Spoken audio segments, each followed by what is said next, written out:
အချစ်စည်းနဲ့အနုပညာလောကရဲ့တကြော့ပြန်ဝင်လာတဲ့နိုင်နိုင်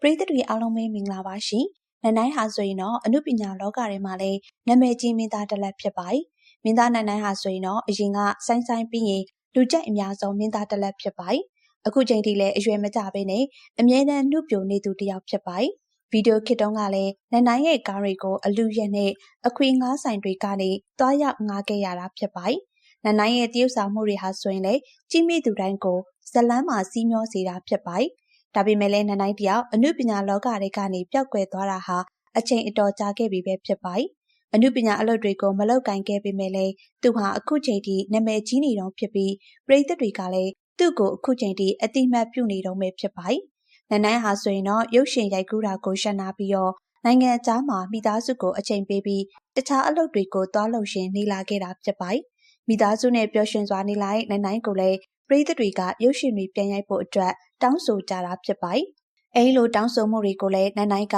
ပြန်လည်ဖြည့်ဆည်းပေးလာပြီးပဲဖြစ်ပါတယ်။နိုင်နိုင်ဟာအခုဆိုရင်တော့အနုပညာလောကတွေကိုတကြော့ပြန်ဝင်လာခဲ့ပြီးပဲဖြစ်ပါတယ်။သူဟာအနုပညာလောကကနေအချိန်အတော်ကြာရှက်နားထားပြီးမှပထမဆုံးခမ်းပတ်အနေနဲ့ပြန်လည်ရိုက်ကူးတဲ့ဇာတ်ကားကလည်းဒိဋ္ဌိကျဲနှစ်ယောက်ဖြစ်တဲ့နေတိုးနဲ့ဝင်းမုံရွှေတို့နဲ့အတူရိုက်ကူးတဲ့အချစ်စည်းဆိုတဲ့ရုပ်ရှင်ဇာတ်ကားကြီးပဲဖြစ်ပါတယ်။နိုင်နိုင်ကိုမျှော်နေကြတဲ့ပရိသတ်တွေအတွက်တော့ဝမ်းသာစရာသတင်းကောင်းတစ်ခုဖြစ်ပါတယ်။နိုင်နိုင်ကတော့အခုချိန်ထိအရွယ်မကျသေးသလိုဒီကားမှာဆိုရင်လည်းဒေဒီတိုက်ပုံစံမျိုးနဲ့တွေ့ရမှာဖြစ်တာကြောင့်ပရိသတ်တွေအတွက်လည်းကြိုတင်ရင်ခုန်စရာကောင်းနေရဖြစ်ပါတယ်။အခုလိုဒိဋ္ဌိကျဲတွေပြန်ဆောင်ကြဖို့ဆိုတာကလည်းတကယ့်ကိုမလွယ်တဲ့ဇာတ်ကားဖြစ်ပါတယ်။နိုင်နိုင်ကတော့သူ့အနေနဲ့ပထမဆုံးပြန်တရုပ်ဆောင်တဲ့ရုပ်ရှင်ကားကြီးအတွက်လည်းအရန်ကိုမှစိတ်လှုပ်ရှားတယ်လို့ဆိုပါတယ်။သူကတော့ပရိသတ်လက်ခံနိုင်အောင်အကောင်းဆုံးကြိုးစားသွားမယ့်အကြောင်းလေးပြောလာခဲ့ပါတယ်။ဇာတ်ကားနာမည်လေးကလည်းအချစ်စေးဆိုပြီးစမ်းသလိုနိုင်နိုင်တယောက်လေးစူးစမ်းထားတာဖြစ်ပါတယ်။အခုဇလန်လေးကလှပြီးကောင်းလေးကောင်းသလိုမတူညီတဲ့ပုံစံမျိုးလေးနဲ့